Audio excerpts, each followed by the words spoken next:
If you're comparing yourself to people on social media, stop. Body image, this is not good enough, that's not good enough, this is not good enough. And then it kind of gets you in that cycle, that frame of mind. Flexibility, motivation.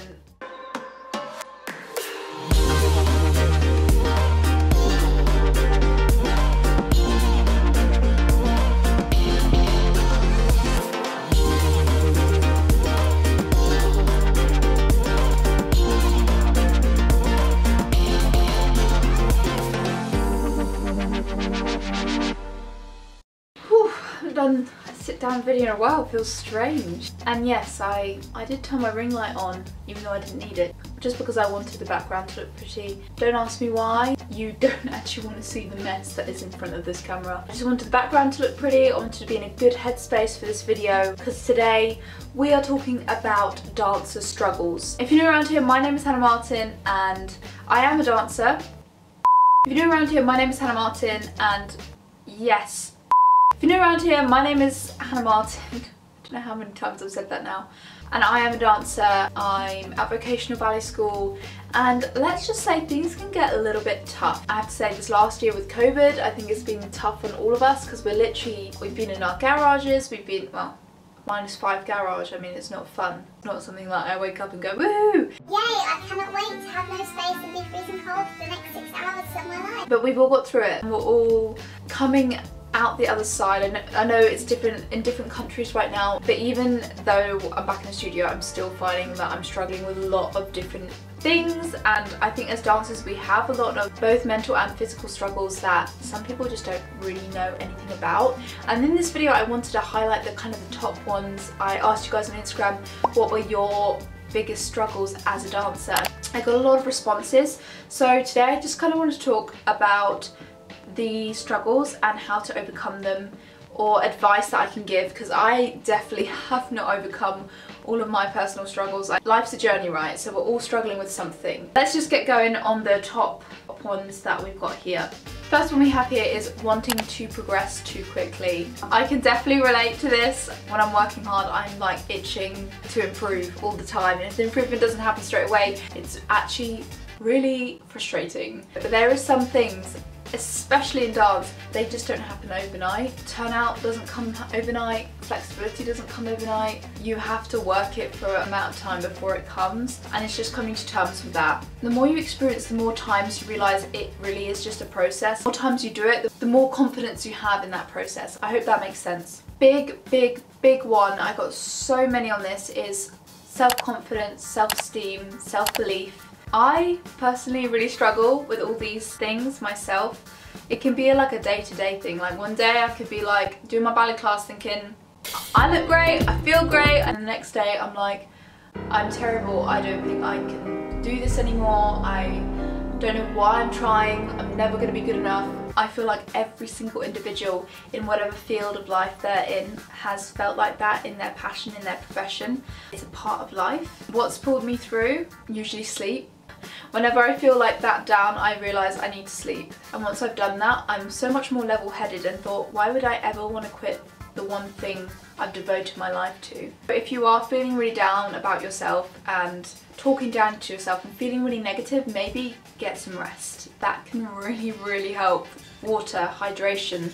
Speaking of hydration, another big one is staying true to my own style and preferences, not comparing to others. Comparing to others is so difficult. Again, I don't feel like I'm very qualified to give advice on this because it's something I still struggle with all the time, especially in this day and age with social media. I'm looking on Instagram, I'm seeing girls doing 12 pirouettes and I'm thinking, boy, 3 is difficult, let alone 12. But the more I've talked to people, professionals, people who have been very successful in the industry, these social media dancers, actually in real life, they may look great in that 30-second clip you saw on Instagram, but that doesn't mean they're like a much better dancer than you. That's just a highlight reel, and you have to remember that. If you're comparing yourself to people on social media, stop. That's what I'm trying to do. Not saying I'm always successful, but I realise that social media is not reality, and that's something I'm learning more and more as I go on.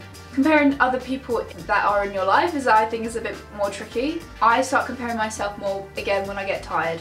When I find myself falling into the trap of comparing myself to others, I try and change my mindset slightly. You have two ways to approach this. You can either approach it being like, oh my goodness, she's so much better than me, why do I even try? I'm awful, I'm terrible. Or you can think, wow, this girl's really good. What can I learn from what she's doing that I can apply to myself to make myself better? I asked advice from a really incredible dancer. He said, everyone has something to offer to the table. Something that you have another girl might not have. She might have the amazing feet that you've always wanted, but you could have beautiful artistry that she could only dream of. Everyone has an asset that's individual and unique. You've got to like be confident in your strengths and then work on your weaknesses. So that's something I've been thinking about, is the fact that God has given each of us individual talents. I'm never going to be the same as that girl that I might aspire to be like. I can never be her, whoever that person is. So that's just something to keep in mind. A big one. It's a very sensitive subject, even for myself. Body image. I don't want to go too deep into this because it's something I'm trying to work major time on myself. I think talking is really important. Talk to people that you trust, because when you keep it all in your head, it can sometimes go a little bit weird.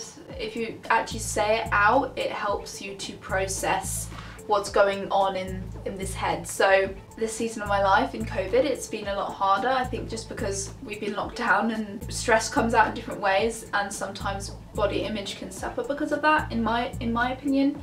Yeah, it's a really tricky subject. For me, the biggest one is just keep talking to people you trust. Don't let it get to a point where it's too late and you've gone down a slippery slope. Try and talk with people and get sound advice from friends and family and nutritionists. Flexibility. You can watch my How to Get Flexible Fast video if you want any tips on that. A big one again is a little bit more like self-belief, thinking I'm not good enough. Because of us dancers, we're very much focusing on not the negative, the things we need to improve. I need to improve my turnout, I need to improve my feet, this is not good enough, that's not good enough, this is not good enough. And then it kind of gets you in that cycle, that frame of mind. And you think, oh, if I just get into this school, or if I just get this audition, or if I just get into this company, then I'll feel like I'm good enough and I'm worth something. But the reality is, no matter how much you achieve, no matter if you're a rhythmic gymnast, if I win the British Championships, I'm never going to feel like I'm inadequate again. I'm here to tell you that is not the truth. Unfortunately, you get that moment buzz from those achievements, but then the underlying feeling of not being good enough comes back. When I feel like this, which more often than I'd like to say, when there's something that I'm not happy with and it's not good enough and I feel like I'm not good enough, I like to sit down and I like to plan out my week and see, okay, I'm not happy with this part of my technique. How am I going to tackle this issue and make it better? And in my mind, that just helps me, because if I feel like I'm not good enough in that moment, I'm like, in a few weeks, it's going to be better and it's going to be good enough. Hey guys, this is future Hannah just popping in here to say that I have actually created an exclusive video for you guys highlighting 4 tips on how to create your own home training program, what to avoid, the do's and don'ts. So if you guys want to check that out, I have put a link in the description on how you can access that video and home training program, because I get so many questions about, okay, planning is great, but how do I plan?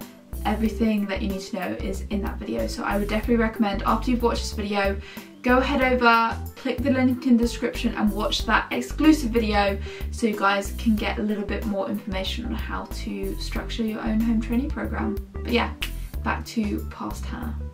But really, the definition of good enough, what is good enough? In dance mind, perfection is good enough and perfection is not achievable. That you think, if I do this then I'll be good enough, you'll achieve it, and then you'll think that the next thing, then I'll be good enough. You need to get at a peace with yourself, and it's something I'm still searching for. So all I can say is I can relate, and it's something you just have to keep working through as a dancer. Motivation, a big one, especially in lockdown. I got so many questions about this. I do have a video on motivational tips if you guys want to check it out. I'll link it down below.